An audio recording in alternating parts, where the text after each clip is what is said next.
Bismillahirrahmanirrahim. Elhamdülillahi Rabbil alemin. Vessalatu vesselamu ala eşrefil enbiyayı vel murselin. Nebiyyina Muhammedin ve ala alihi ve ashabihi ecma'in. Rabbi şrahli sadri ve yessirli emri. Vahlul ugdeten min lisani yefkahu kavli. Allahümme allimna ma yenfa'una. وانفعنا بما علمتنا وزدنا علما وأصلح لنا شأننا كله ولا تكلنا إلى أنفسنا طرفة عين. Əziz, qiymətli qardaşlar, hörmətli cəmaat, dəyərli böyüklər, ağsaqqallar. Aləmlərin Rəbbi olan Allaha sonsuz həmd sənalar olsun. Onun sonuncu Peyğəmbəri Muhammed sallallahu aleyhi və səlləmə, onun ailəsinə, səhabələrinə, əhl-i beytinə və qiyamət gününə dək onlara gözəl şəkildə tabi olanlara Allahın salavatı, salamı, xeyir duası, bərəkəti olsun. Həmd olsun uca Allaha, Allah Teala bizləri gözəl, faydalı elm məclisində cəm edib topladı. Həqiqətən də insanın elm öyrənməsi, həyatını, ömrünü elmə həsr etməsi Allah yanında ən qiymətli, ən dəyərli əməllərdən, ibadətlərdən sayılır. Allah subhanehu və teala bizlərə elmimizin artması üçün ona dua etməyimizi buyurur. وَقُلْ رَبِّ زِدْنِي عِلْمًا Ey Rəbbim, mənim elmimi artır. Allahümme inni əs'əluka ilmən nafi'an və rizqan tayyibən və əmələn mütəqabbələn. Allahım, səndən faydalı elm istəyirəm, halal ruzu istəyirəm, qəbul olunan əməl istəyirəm. Elm, fərz ibadətlərdən sonra, fərz namazlardan, fərz Ramazan orucundan, fərz olan həcdən, fərz olan zəkatdan sonra ən üstün ibadət insanın elm öyrənməsi, elmlə məşğul olmasıdır. İmam Şafi, Allah ona rəhmət etsin, deyir ki, nafilə ibadətlər arasında ən üstünü elm tələb etməkdir. İmam Əhməd Rahiməhullah deyir ki, elmlə bərabər, elm tələb etməyə oxşar heç nə yoxdur. Əlbəttə ki, bu elmi insan heç də rahatca, asanlıqla əldə etmir. Necə ki, hər bir şey insandan çalışmaq istəyir, ictihad istəyir, elm də belədir. Allah Resulü Muhammed sallallahu aleyhi və səlləm buyurur ki, İnnəməl ilmu bittəallumi İnsan elmi çalışa-çalışa, öyrənə-öyrənə, oxuya-oxuya öyrənir, əldə edir. Qayyidul ilmə bil kitəbə Elmi yazmaqla qeyd eləyin. Bunlar hamısı əsasdır elm öyrənməkdə. Onu yazmalısan, faydaları, xeyirləri, elm öyrənməkdə çalışmalısan, davamlı olmalısan, mən cəddə vəcədə, mən zəra'a həsədə, çalışan nəticəsini tapacaq. Əkən bitəcək. Sonra bu elmlə əməl eləmək, öyrəndikləri ilə həyatda yaşamağa çalışmaq. Allah subhanahu və teala buyurur ki, وَالَّذ۪ينَ اهْتَدَوْ زَادَهُمْ هُدًا وَآتَاهُمْ تَقْوَاهُمْ Kim hidayəti axtarırsa, doğru yola gəlmək istəyirsə, Allah Teala onun hidayətin, doğru yolda olmağın artırır. Ona təqva verir, salih əməl verir. Bu ayə onu göstərir ki, insan elm tələb etmək istəsə, ən böyük hidayət nədir elm? Allah Teala ona o elmi, o hidayəti bəxş edəcək, sonra Allah Teala onun təqvasını, yəni salih əməllərini artıracaq. Uca Allah buyurur, وَاتَّقُوا اللّٰهَ وَيُعَلِّمُكُمُ اللّٰهِ Allahdan qorxun, Allah sizi öyrətsin. Alimlər buyururlar ki, kim öyrəndiyi elmlə əməl edərsə, Allah ona bilmədiklərini də öyrədər. Ona görə təkcə elm öyrənmək kifayət deyil. Təkcə elmin fəzilətini bilmək kifayət deyil. Gərək insan bu elmi, bu hidayəti həyatında yaşayıb əməl etməyə çalışsın. Əziz cəmaət, bu elmin məclisləri dünyadakı ən üstün, ən fəzilətli məclislərdir. Kifayətdir ki, Allah Teala elm məclislərində oturub iştirak edənləri bağışlayır. Kifayətdir ki, mələklər yer üzərində heç bir məclisə getmirlər, ancaq elm məclislərinə gəlirlər. Kifayətdir ki, Allah Teala elm məclislərində oturanlar ilə övünüb fəxr edir. Səma əhlinin yanında sevinir onlara görə. Kifayətdir ki, Allah Teala elm məclislərində oturub iştirak edənlərin adlarını çəkir səma əhlinin. Bir-bir. Mələklərə, səmada olan salih qullara adlarını çəkir. Kifayətdir ki, kim elm öyrənmək üçün gəlirsə, Allah ona cənnətə gedən yolları asanlaşdırır. Nədir insanı cənnətə aparan yollar? Namaz qılmaq, oruç tutmaq, sədəqə vermək, zikir etmək, dua eləmək, qohum qonşu ilə mehriban olmaq, valideynlərin sözünə qulaq asmaq, ataya, anaya mehriban olmaq, hamısı elmdən keçir, elm məncəsərindən keçir. Kifayətdir ki, elm öyrənmək üçün gələn şəxsin ayağının altına mələklər qanadlara razılıq əlaməti olaraq sərirlər. Başqa heç ibadətdə yoxdur. Elm məclislərində var. Ona görə hər birimiz Allah Teala'nın bizə həyatımızda bəxş elədiyi bu neməti özümüz üçün böyük bir qazanc bilməliyik. Böyük bir xeyir bilməliyik. Allahım, məni bu gün ömrümün bu dəqiqələrində, bu saatında nə qədər əzəmətli bir əmələ müvəffəq eləmişsən. Mən elm məclisindəyəm.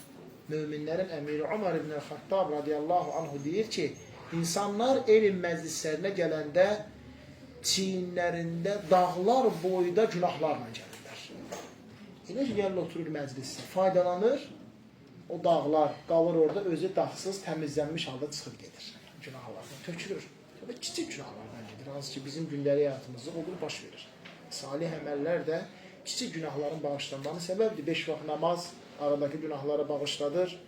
Dəstəmaz almaq, damcı-damcı günahlar tökülür. Cümə o biri cüməyə qədər, ümrə o biri ümrəyə qədər, Ramazan o biri Ramazana qədər arada olan günahlara bağışlanmağına səbəbdir. Əgər insan böyük günahları tərk eləsə, böyük günahları etməsə, Allah Subhanahu taala onun kiçik günahlarını bağışlayıb əhv edir. Bugün sizlər ilə xatırlatma etmək istədiyim mövzu ilk öncə öz günahkar nəfsimə, sonra da siz dəyərli cəmaata, Şeyx Muhammed ibn Salih Əl-Useymin rahiməhullahın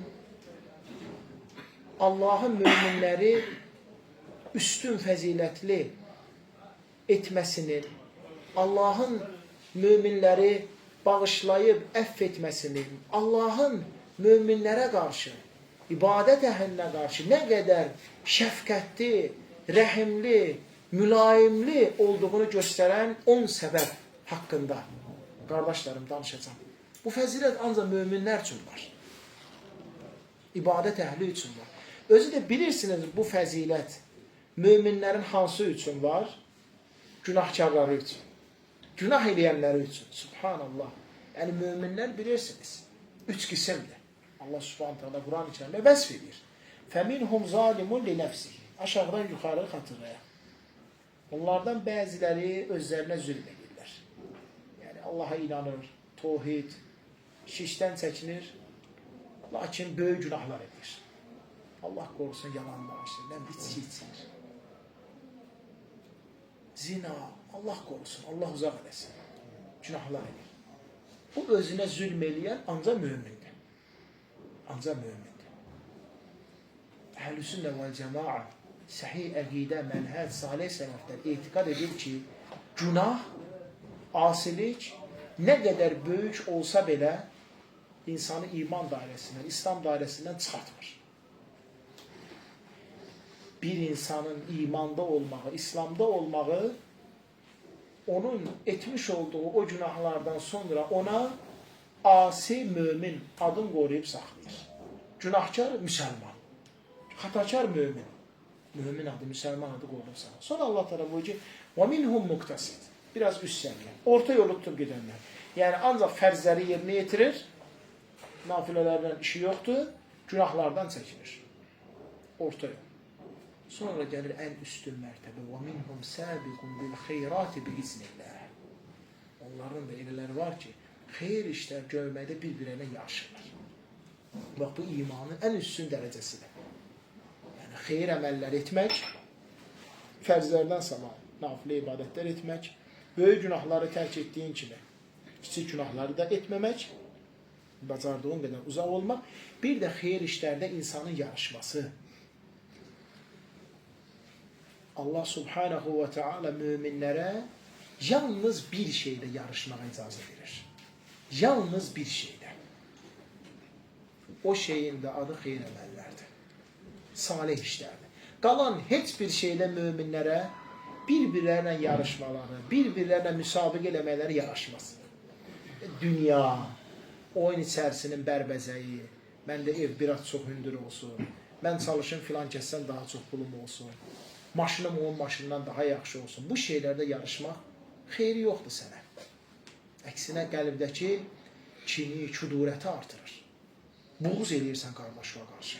Çünki sən hədəfin kimdənsə qabaqda olmaqda axı bu şeylərdə.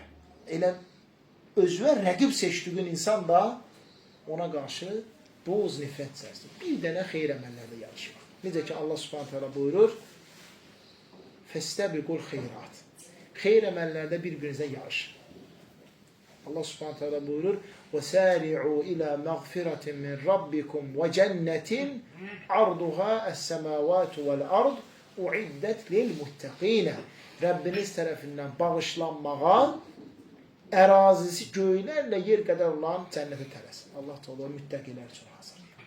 Peyğəmbər s.ə.v buyurur ki, nə qədər əzəmətli böyük bir nemətin içərisində olduğunuzu bilmək istəyirsinizsə, dünya işlərində özünüzdən aşağı olana baxın. Dünya işlərində, ha qardaşlar, özünüzdən aşağı olana baxın, başa düşəsiniz ki, Allah Subhanahu taala sizə nə qədər zənginlik var, dövlət verir. İmanın artmağın, İslamda güclənmək istəyirsə ibadətə xeyr əməllərdir. Onda İslamda, imanda, təqvada özünüzdən yuxarılara baxın, siz də başlayasınız imanı, ibadətləri artırmağa və yarışmağa. Demək, özümüzdən yuxarı kimləri görməliyik? İbadətdə güclü olan şəxsləri, elmdə, zikirdə, duada, irfanda, Quranda, namazda, meçiddə bizim qudvəmiz, gözəl nümunəmiz olardı. Bizim kumirimiz deyirlər, olardı. Onları özümüzə nümunə götürmək ki, mən də çalışım ki, onun kimi olum. Allah Teala bizə Quran-ı Kərimdə öyrədir, gözəl bir dua. Allahım, bizdən sonra gələn müminlər arasında gözəl atsan bəxş et. Elə bir həyat yaşayaq ki, ya Rabbi, elə bir imanla, İslamla həyat yaşayaq ki, bizdən sonrakılar bizi yad edib xatırlasınlar. Bu da salih əməlin faydasıdır. Sən gözəl həyat, ömür sürüb getsən, Allah Teala sənin adını, sanını heç vaxt unutturmayacaq. Bizə ki, alimlər, heç öz babalarımızın babalarının adlarını bilmirik, elə deyirmi? Ancaq İmam Buxarinin atasının da, babasının da, ulu babasının da, ulu cəddinin də adını bilmirik. Yaxud digər hədis alimləri, səhabələr, kunyələr nə qədər bilirik, övladların adlarını nə qədər bilirik. Niyə görə onların adları qaldı, qardaşlarım? Baxmayaraq ki, o dövrdə nə qədər alim var idi? Təqvalarına görə, ixlaslarına görə. Allah da onları qoruyub saxladı. Və bu 10 dəyərli qardaşlarım səbəb də məhz möminlər arasında günah iş görən şəxslər barəsindədir. Şeyx Muhammed ibn Salih Əl-Useymin rahiməhullah, daha doğrusu Şeyxülislam ibn Teymiyyə rahiməhullah Fətvalar Toplusu adlı kitabında deyir ki, Əl-mu'minu İzə fəalə seyyiətən fəinnə uqubətuhə təndəfi'u anhu bi'aşrati əsbəbi. Mömin, istər kişi, istər qadın, günah bir iş görən zaman həqiqətən də onun dərhal bağışlanıb əfv olunma səbəbi 10 dənədir. Bağışlanıb əfv olunma səbəbi 10 dənədir. Mömin günah iş görə bilər. Hamı xatakardır. Hamının günahı olur. Günahsız insan yoxdur. Kim etiqad edirsə filan kəs günah eləməz, o adam hələ dini düzgün öyrənməyib. Allah Subhanahu ve Teala bizlərə ibrət alaq deyə, oturub danışaq deyə yox, ibrət alaq deyə Peyğəmbərlərin, salih insanların düşmüş olduğu xatalardan danışır. Allah Subhanahu ve Teala bizlərə Muhammed s.ə.v-in həyatından, səhabələrin həyatından ibrət alaq deyə, oturub danışaq deyə yox, bəzi firqələr kimi. Bunların düşmüş olduğu xata insandılar. Ondan bizə danışır. Bu 10 səbəb, qardaşlar, insanın günahını da dərhal gecikdirmədən bağışlatdırır. Allah subhanahu teala onu dərhal günahında. Ən birinci, ən yətubə. Günah etdikdən sonra Allaha tövbə edən zaman. Fəyətubullahu aleyh. Allah Teala onun tövbəsini dərhal qəbul edir. İnsan bir günah iş görür, hata edir, asilik edir, istər böyük, istər kiçik. Dərhal aləmləri Rəbbi olan uca Allaha qayıdıb tövbə eləsə, Allah subhanahu ta'alanın tövbəsini qəbul edir. Şeytan bəzən insana vəsvəsə verir. Hələ darıxma, vaxt var, biraz təzə günah eləmisən, nə üzlə Allaha tövbə eləyəsən, indicə ona asi olmursan, dərhal gedib deyirsən ki, mənə bağışla. Heç sən görmüsən kimlənsə savaşanda, dərhal ondan bağışlanma istəyəndə sənə bağışlasın, hələ bizə qiyas da gətirir. Halbuki Allah, aləmlər Rəbbi olan uca Allah insanlar kimi deyir ki, əsəbi soysun, gec bağışlasın və s. Allah subhanə dərhal bağışlayır. Dəyərli qardaşlarım, həqiqətən də günahından tövbə edən şəxs heç günah etməmiş şəxs kimidir. Tövbənin çox faydaları var. Allah subhanahu teala buyurur ki, ey müminlər, ey iman gətirənlər, hamılıqla Allaha tövbə edin ki, bəlkə qurtulub xilas olasın. Deməyin birinci fayda səni qurtarır, xilas edir. Allah subhanahu teala başqa bir ayədə buyurur ki, Allaha tövbə edin ki, Allah sizə rəhm edib sizi bağışlasın. Tövbənin çox faydaları var, qardaşlar. Subhanallah. Günahdan tövbənin faydası olar. Gör, Rəbbimiz nə qədər mərhəmətlidir. Günahdan tövbənin faydası var. Bir, Allah subhanahu və teala insanı o günah etməmişdən əvvəlki halı var ha. Daha ucaya, daha yüksəyə qaldırır. Baxın, insanın həyatı. Gəldi bir günah iş gördü. Günahından tövbə elədi. O tövbədən sonraki həyatı, o günahdan əvvəlki, tövbədən əvvəlki həyatından daha yaxşıdır. Bax, Adəm əleyhissalamın həyatına. Allah subhanahu teala Adəm əleyhissalamı öz əlləri ilə yaratmışdı. Sonra onun özündən zövcəsini yaratdı.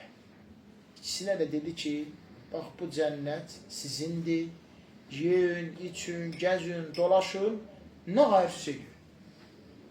Bir dənə bu ağaca yaxınlaşın. Elə bir onların şəriətində günah bir dənə o idi. Necə ki, bizdə günahlar yoxdur, zinaya yaxınlaşma, faizə yaxınlaşma, banka getmək, sigaret çəkmək, içki içmə və s. Orada da bir dənə günah o idi. Razılaşdılar. Bir müddət orada qaldılar, yaşadılar, Allah bilir nə qədər. Sonra şeytan nəsə bir qılıqda cənnətə gəlir. Qadın vasitəsilə, yoldaşı vasitəsilə Adəm əleyhissalama vəsvəsə edir. Vəsvəsəyə də baxın, mən sizə nəsihət üçün gəlmişəm. Sizə mən tövsiyə edərəm, doğru yol göstərərəm. O ağac sizə ona görə qadağan olunub ki, siz uzun ömür yaşamayasınız deyə. Mələklər kimi olmayasınız deyə. İnsan da nəticədə ürəyi istəyir uzun ömür yaşamaq. Dəyərli qardaşlarım, o ağacdan faydalanmaq istəyirlər və Allah subhanahu teala onlara deyir. Mən sizə deməmişdim ki, bu ağaca yaxınlaşmayın. Rəbbinizə bu asilik olacaq. Onlar neyinirlər qardaşlarım? Dərhal peşmançılıq hissi keçirərək, taksirarı xətalarını bilərək, alimlər Rəbbi olunca Allaha tövbə edir. Rabbənə, zaləmnə, ənfusənə. İkisi də, ey Rəbbimiz biz özümüzə zülm etdik. Və illəm təğfir lənə və tərhəmnə. Bizi bağışlamasan, bizə rəhm eləməsən, lənəkunənnə minəl xasirin. Biz ziyana, xusrana uğramışlardan olaraq. Nə olur qardaşlarım Adəm əleyhissalam ondan sonra? Allah subhanahu teala buyuruyor: "Və asa Ədəmu rabbahu fəğavə." Adəm Rəbbinə asi olub həddini aşdı. Thumma sonra ictəbəhu rabbuhu fəhədə. Rəbbi ona hidayət etdi və onu seçdi. Peyğəmbərlik verir qardaşlarım. Peyğəmbərlik verir qardaşlarım. Allahu Ekber. Bütün bəşəriyyət onun zürriyyətindən, o nəsildən gəlməyə başlayır. Həmin o kişi həmin o qadın. Yəni, heç də tövbə, günah eləyib, günahkardan tövbə eləyən insana, yəni bəzi insanlar görsən pis baxır, məclisdə, əsədə, lağ eləyir, olmaz. Alimlər ciddi deyir, tövbə eləyən insana, lağı eləmək. Onu məsxərəyə qoymaq yaxşı şey deyil, günah. Bir halda ki, Allah o bağışlayır. Yunus aleyhisselam. Qövmü onun dəvətini qəbul eləmir. Xoş qarşılamırlar.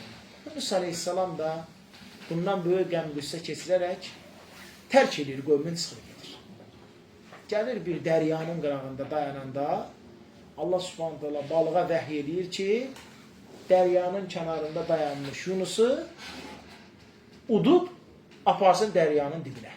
Bir anın içərisində gəlir balıq, Yunus aleyhisselamı udur çıxır gedir. Hə eləyib, dalınca gedəcək artıq balıqdır, dərhal gedir dəryanın dibinə. Kim açıda bilər? Kim ani eləyə bilər? Təsəvvür edin qardaşlarım. Dəryanın, okeanın dibində balığın qarnında. Adətən insan nə fikir edir? Bu buradan xilas ola bilər. Bu insan buradan qurtula bilər.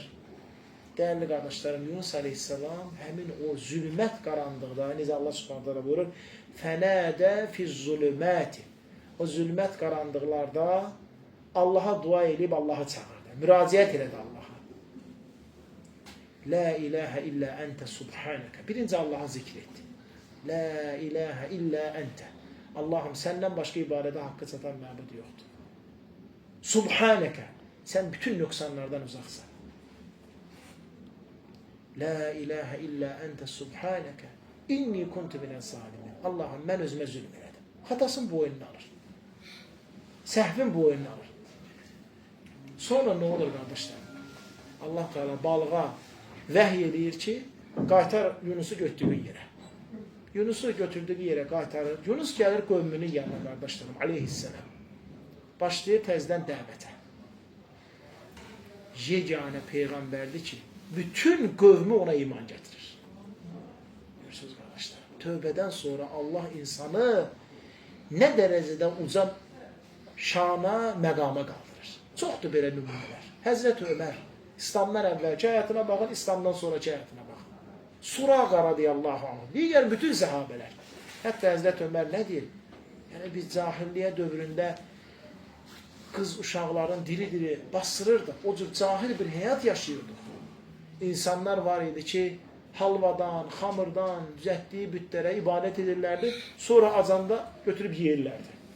Məşhur bir hadisə var, Əbu Zər radiyallahu anh danışır. Demək, bir kişi bütünə ibadət edir, başına dönür, fırlanır, sonra gedir işinin darıca. Elə bir ki, tarlaya ot biçməyə. Taxıl, arpa dalıca. Gedir, qaydanda görür ki, bir dənə tülkü ayağını qaldırıb, bunun heykəlinin başına bövlüdür, su başına çıxır. Tülkü bunun Rəbbinin başına, su başına çıxır. Baxır, onlarda da şeiriyyat güclü olur, baxır. Deyir ki, tülkü başına bövl eləyən heç Rəbb ola bilərmi? Tülküyə mane ola bilmir ki, mən başıma bövl eləmə. İman gətirir qardaşlar. Bu cür cahilliklər var idi. Lakin o cahilliyə insanları sonra nə oldu? Peyğəmbərlərdən sonra qiyamətə qədər ən üstün, ən fəzilətli insanlar oldu. Həzrət Öməri, Həzrət Əbu Bəkiri, Həzrət Osman, Həzrət Əlisi, Abdurrahman ibn Avf, Suraqası, Talhası, Zubeyri, adların əzbər bildik, ataların adlarına çaq. Ən fəzilətli peyğəmbərlərdən sonra ən üstün insanlar oldu. Xülasə qardaşlarım, tövbənin birinci faydası budur. Allah Teala səni sevir, üstün eləyir, sənə məqam mövqü. Sonra Allah Subhanahu və Teala sənin o günahlarını yaxşılıqlar ilə əvəz edir. Məsələn, bu qədər günah iş görməmsən, tövbə elədin, gəldin Allahın yoluna, Allah Teala o günahları çevirir yaxşılıqlara. Olur sən yaxşı əməllər qoyulan tərəzündə. Görün. Necə ki, Uza Allah buyurur, yubəddilullahu seyyiatihim həsənət. Allah onların günahlarını yaxşılıqlarla əvəz edir.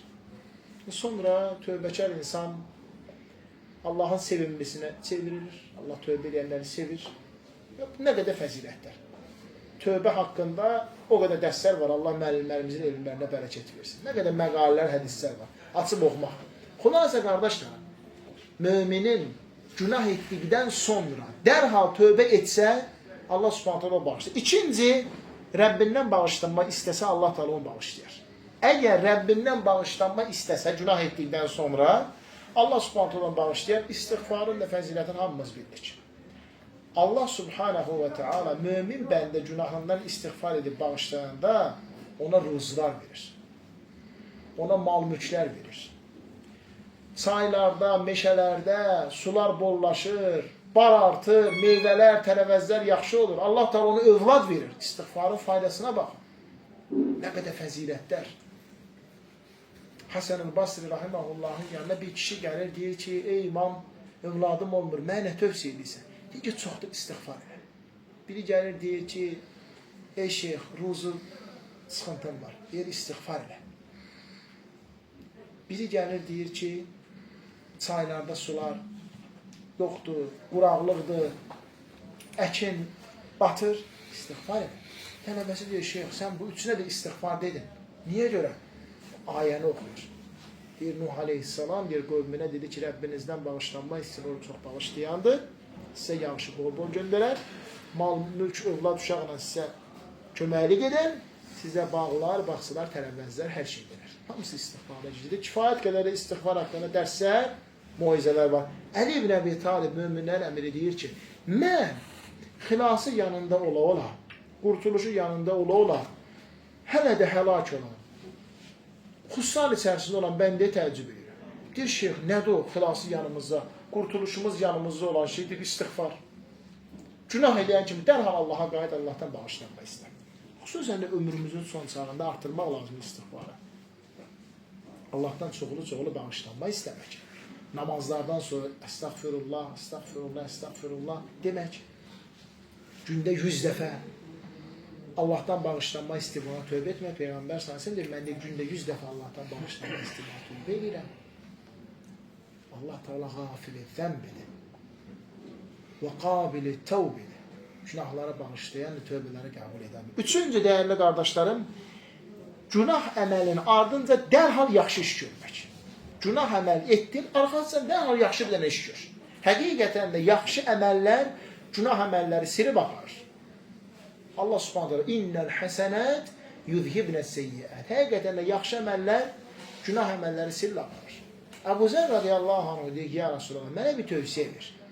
Peyğəmbər s.ə.v deyir ki, ey Əbu Zər, Allahdan qorx, bir günah iş görəndə ardınca yaxşı iş gör. O onu silib aparır. Allah Teala da o yaxşılığa o mükafat verir. Subhanallah. Günah iş görürsən, ardında yaxşı əməl görürsən, Allah subhanətə o günahı sildiyi kimi əlavə o yaxşılığı da 10 mükafatına, 10 həsənətinə yazır. Deyir, ya Resulallah, La ilahə illallah demək də yaxşı əməl sayılır. Günah elədin, arxasından La ilahə illallah dedir.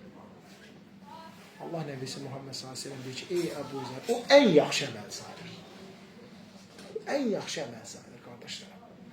Mən öz yaxınlarımda, öz yaşadığım kənddə, həmçinin sizlər də görərsiniz. Keçmişdə insanlar qəzəblənəndə, əsəbləşəndə, uza səslər nə deyirdilər? La ilahə illallah. Bax, bu şəkildə. Mən çox yaxınımda, ailəmdə görmüşəm bunları. Əsəbləşən kimi, əsəbləşmək də şeytandan da axır. Baxmayaraq ki, hələm o vaxtı doğru əqidəni, doğru mənhəci, Allaha necə ibadət eləmək lazım, tam bilmirlər. Amma əsəbləşəndə onu edirdilər. Həqiqətən də qardaşlar, gözəl, faydalı əməldir. Səni sakitləşdirdiyi kimi günahını da bağışlatdırır. Peyğəmbər s.ə.v buyurur ki, insanlarla gözəl əxlaqla davran. Harada olursansa ol, Allahdan qorx, pis iş görəndə arzu yaxşı. Xülasə, nə edirsən et, qardaşlarım, günahın ardınca. Allah da o bağışlayır. Dördüncü, bir insanın özü və qardaşları üçün Allahdan bağışlanma istəməsi. Bir insan özü və qardaşları üçün, mömin kişilər və mömin qadınlar üçün, həyatda olanlar və dünyasını dəyişənlər üçün Allahdan bağışlanma istəyəni Allah da o bağışlayır. Rasul s.ə.v buyurur ki, Şeyx Albani bu hədisül həsən deyir, kim mömin kişilər və mömin qadınlar üçün Allahdan bağışlanma istəyərsə, Allah Teala ona hər bir mömin kişi və mömin qadınların sayı qədər mükafat yazar. Allahum məğfir lil mu'mininə vəl mu'minət. Allah'a mömin kişiləri və mömin qadınlara bağışla. Nə qədər mömin kişi və mömin qadın var, Allah Teala sənə o qədər savab yazır. Şeyx Abdurrazaq Əl-Bədir, hafizəhullah, bu əyəti şərh edən zaman deyir ki, burada milyardlarla savab mükafat olan əməldir bu. Dua edib desək ki, Allahümmə əğfir lil-mu'mininə vəl-mu'minət vəl-musliminə vəl-muslimət əl-əhyəu minhum vəl-əmvat. Allahım, mömin kişiləri və mömin qadınları, müsəlman kişiləri və müsəlman qadınları, onların həyatda olanların və dünyasını dəyişmişlərin bağışda, nə qədər mömin kişi və mömin qadın, müsəlman kişi və müsəlman qadın varsa, vəfat etmişləri və sağ olacaqları, hamısından sənə savab mükafat yazılır. Milyardlar, bu hesaba mümkün deyil.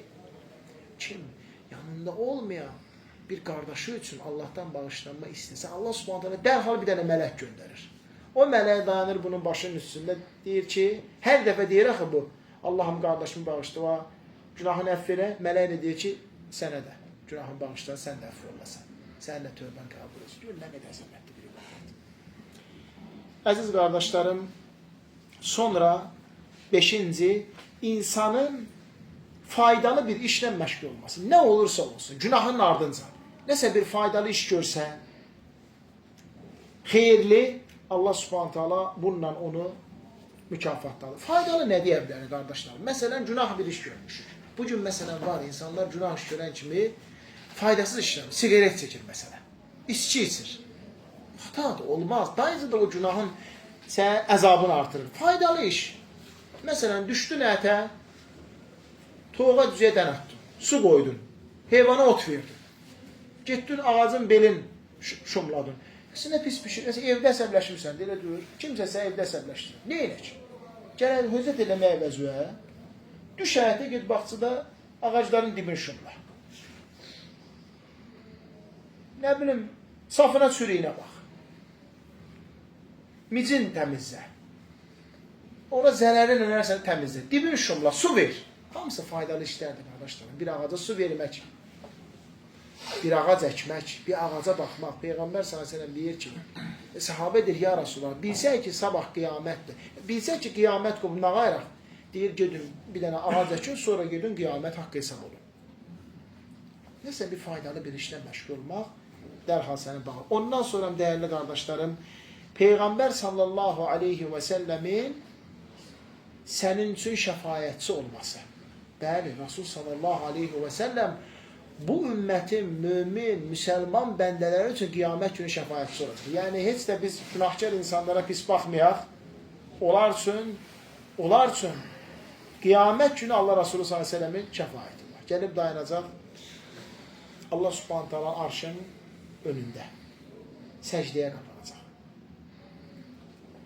Ona deyiləcək ki, başını qaldır, istədiyin veriləcək sənə, şəfayət elə, şəfayətçiliyin olacaq, sayılacaq. Və o, bu ümmətin ilə günahkarları üçün şəfayətçi olacaq. Hətta o buru ümmətlərin, asi və günahkarları üçün belə şəfayətçi olacaq, qardaşlar. Çünki bütün peyğəmbərlər hara göndərəcək? Muhammed sallallahu aleyhi və səlləm. Sonra, insanın başına gələn imtihan və sınaqlar ilə günahlarının bağışlanması. Ola bilsin, insan bir günah, bir haram bir iş gördü. Allah subhanahu ta'ala ardınca ona sınaqlar və imtihanlar göndərdi. Səbirli olsun. Səbirli olsun. Bu sınaq, bu imtihan sənin etdiyin haram işin ardınca gəlib ona görə ki, o haram günahların yuyulsun gitsin. Səbirli olmaq, təmkinli olmaq, imtihanlar və sınaqlara pis baxmamaq, qardaşlarım. Möminlər üçün imtihan və sınaq nemətdir, nemət. Səhabələr imtihan gəlməyəndə pis olarlarmış. Nə oldu? Elə, məsələn, bu qardaşa sınaq gəldi, bunun başına heç nə olmur. İndi buna sevinən insanlar var, xəbərimiz buna. Mən bu uruş yaxşıdır hər şeyim, mən nə sınaq, nə imtihan, hər şeyim qaydasında. Bu yaxşı şeydir əslində. Məsələn, görür ki, kimsə, məsələn, bunun bu problemi var, onun o problemi var, bunun işdə, bunun ailədə, bunun və s. Başım sakitdir, məndə hər şey qaydasındadır. Bəyəm hər şey qaydasındadır, yaxşı şeydir. Allah Teala bir insanı sevəndə o imtihana çəkir. Allah Teala bir insanı sevəndə onu imtihana çəkir. Və insan o imtihanı Allahın razılığı ilə qarşılasa, Allah Teala o şəxsdən razı qalır. Olur Allahın razı qaldığı şəxs. Amma qəzəblə, niyə belə oldu və s. Allah Teala qorusu o insana qəzəb edir. Sahabələr hətta imtihan gəlməyində fikirlərmiş ki, ya Rabbi, bizi unuttun, biz yaddan çıxdıq. Qardaşlarım, hətta elə insanlar var ki, o qədər Allah yanında dəyərsizdirlər ki, onlardan umud kəsilib, heç Allah Teala onları heç vaxt imtihan eləmir. Firon məsələn, heç həyatı boyu, bilmişsiniz, Fironun qıçı qolu sınmayıb, xəbəriniz var. Heç nə olmayıb Firona. Çünki Firon Allah qabağında dəyərsiz idi. O qədər dəyərsiz idi, heç o imtihan da olunmadı. Bu dünyadan həlak olub çıxıb getdi. Yəni Allah imtihanı da dəyərlilərə nəsib edir. Qiymətlilərə, öz yanında sevimli olanlara nəsib edir. Öz yanında məkanı, məqamı olan şəxslərə nəsib edir. Yəni imtihan elə belə adamlara olmur. Hər yoldan keçənə, hər asiyə imtihan yaxşı, keyfiyyətli insanlar olur. Bu dünyada da belədir. Məsələn, eşidirik ki, yanvar ayında sınaq imtihanı var, elə deyil mi? Orta məktəblərdə. Bəyəm ora hər şagird gedir, qardaşlarım. Ancaq oxuyanlar gedir, çalışanlar gedir, elə deyil mi? O çalışan, oxuyanlar gedir oradan imtihanına bulmağa. Nə bal toplayırlar, toplasınlar, onların imtihan olmaqları elə onlara ən böyük neymətdir. Və insan imtihanları səbirlə qarşılasa, Allah Teala onun günahlarını bağışlayıb, onu əff edir, ona çata bilməyəcəyə başqa ibadətlərlə dərəcəyə məqamı artırır. İmtihanlar ona görə var ki, qılmadığımız namazları qılaq, qalxmadığımız gecə namazlarına qalxaq, qılmadığımız duaları qılaq, tutmadığımız orucları tutaq, məscidə gəlmirdi, məscidə gələn zikir, dua eləmir, zikir, dua eləmir. Bunlara görə var. Sonra dəyərli qardaşlarım, ən yərhəməhu ərhəmur rahimin. Allah Teala Erhamur Rahimin olan Allah, rəhm edənləri, mərhəmətlərin ən mərhəmətlisi olan Allah ona rəhm edir. Mərhəmət etməsi ilə Allah Subhanahu taala bağışlayır. Necə ki bizlər bilirik qardaşlarım, Peyğəmbər sallallahu əleyhi və səlləm hədislərindən ki, elə insanlar olacaq ki, qiyamət günü Allah Teala onları bağışlayıb onları əfv edəcək. 99 adam öldürən şəxsin hadisəsi. Daha da 100 adam öldürür. 99 adam öldürür. Bir insanı öldürmək, bütün bəşəriyyəti öldürmək kimidir, Allah Teala buyurur. Bir insana həyat vermək isə bütün bəşəriyyətə həyat vermək kimidir. Əziz qardaşlarım, 99 adam öldürdükdən sonra yadına tövbə düşür. Gəlir bir ibadət əhli, bir namaz qılanın, bir oruç tutanın, bir qabaq səhvdə eləşənin yanına, deyir ki, mən bəs tövbə eləmək istəyirəm, amma 99 adam öldürmüşəm. Mənə Allah bağışlayar. Bu da sinavi bir adam, abid, bu günahdan tövbədən danışır, amma 99 adam öldürməsi onun əzəmətli görsənir gözünə. Deyir, necə bağışlanır? Sən 99 adam öldürmüsən, sən nə bil ki, 99 ailəni bədbəxt eləmişsən, ananı gözü yaşlı qoymuşsan, uşağı yetim qoymuşsan, arvarı dul qoymuşsan, haradan bağışlayar? Əziz qardaşlarım, nə tər əsəbləşirsə, o cobut cavab, nə tər bunu əsəbləşdirsə, bu adam da o cinayətkardır, elə mıydı öldürür, tamamlayır 100-ə. Bax, alimlər deyir ki, cobutca cavab verməyin, yaxud da elimsiz cavab verməyin, aqibəti canı itirmək olur. Aradan biraz keçir, yenə yadına tövbə düşür. Bu dəfə gəlir bir ibadət əhli yox, alimin yanına, şeyxin yanına. Danışır, hal qəziyə budur, 100 adam öldürmüşəm, ancaq mən peşmanam, tövbə eləmək istəyirəm. Deyir ki, Allah sən bağışlayar, tövbə edir. Tövbəni qəbul edir. Lakin şərtləri var. Bu cinayət elədiyim, bu cinayətkar dəstənin dostları tərk elə, o quruqdan ayrıl, ondan sonra filanca yerdə ibadət edən insanlar var. Ged onlara qoşur, ibadət edir. Cavab bunun ürəyinə yatır. Qardaşlarım, gəlir, hazırlaşır, şələsin, şüləsin, toplayır, çıxır yola. Elə bilə ki, buradan Bakıya. Aydındır. Heç yarı yolu çatmamış, bax, sumqası da yığıb ki, şələ, şüləsin, gedib orada oturacaq, İbadət edənlərlə başı ibadət edəcək. Hələ ortada heç nə yoxdur. Gedib ibadət edəcək. Gələcəkdə. Yolda ölür. Həm əzab mələyə, həm rəhmət mələyə gəlir imzanı almağa. Əzab mələyə deyir, bu imzanı mən alacam. Ona görə 100 adam öldürür. Rəhmət mələyə deyir ki, axı tövbə eləyir. Bu imzanı mən alacam. Aralarında ixtilaf ki, Allah subhanədə 3-cü mələyə göndərir. Ki, bunların arasında hökm versin. Deyir ki, mən Allah yanından gəlirəm. Allah Teala deyir ki, baxsınlar hansı şəhərə daha yaxındır. Günah və asilik elədiyi şəhərəmi, yoxsa gedib ibadət eləyəcəyi şəhərəmi? Ölçürlər, biçirlər, vururlar, çıxırlar, bölürlər. Görürlər ki, bir dirsək, bu qədər. İbadət eləyəcəyi şəhərə yaxındır. Özü o bir dirsək bir nəfər olur, qardaşlar. Ərhamur Rahimin olan Allah özü onu sürüşdürür. Halbuki bu tərəfdəydi. Özü onu çəkir, o gedib ibadət eləyəcəyi şəhərə. Baxıb görürlər ki, bir dirsək bir yandadır, rəhmət mələyi onu sanır. Elə bu insanla danışır, qiyamət günü bağışlanır. Sonra o asi günahkar bir kişi, həyatı boyu nə gəldi eləyən, Şeyxülislam İbn Teymiyyə rəhməhullah deyir, mən bu hədisi oxuyanda deyir, Allahın rəhmətinin qabağında heyrətə gəlmir. Allah bu adamı bağışlayır. Nə gəldi həyatda xatalar eləyib, o yan bir yan, balalarına deyir ki, mən öləndə balalarıma çansın. Mənə bastırmır. Mənə yandırın, külümü səpin biraz dəryaya, biraz da küləyə ki, Allah məni qiyamət günü dirildə bilməsin. Güc çatmasın. Gör, nə küfürlərə baxın, qardaşlar. Aradan vaxt keçir, bu kişi ölür, balaları bu deyən kimi eləyir, yandırırlar, o yan bir yan. Qiyamət günü Allah Subhanahu taala deyir ki, ey külək, bu kişidə səndən nə varsa gətir. Ey dərya, bu kişidə səndən nə varsa gətir. Külək Allahın, dərya, hər şey Allahın. Hər şey Allah, Allah dolanır Rəbbi. Hökümdarı, hakimləri, idarə, hamısı gətirir, kişi dirilir.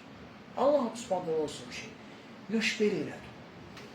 Bunu eləməyə sən nə vadir elədir? Bax, demiri, belə olasan, o ənbiyanla soruşur, insan. Arkadaş, niyə belə elədir? Nə oldu? Səbəb nə oldu? Soruşur.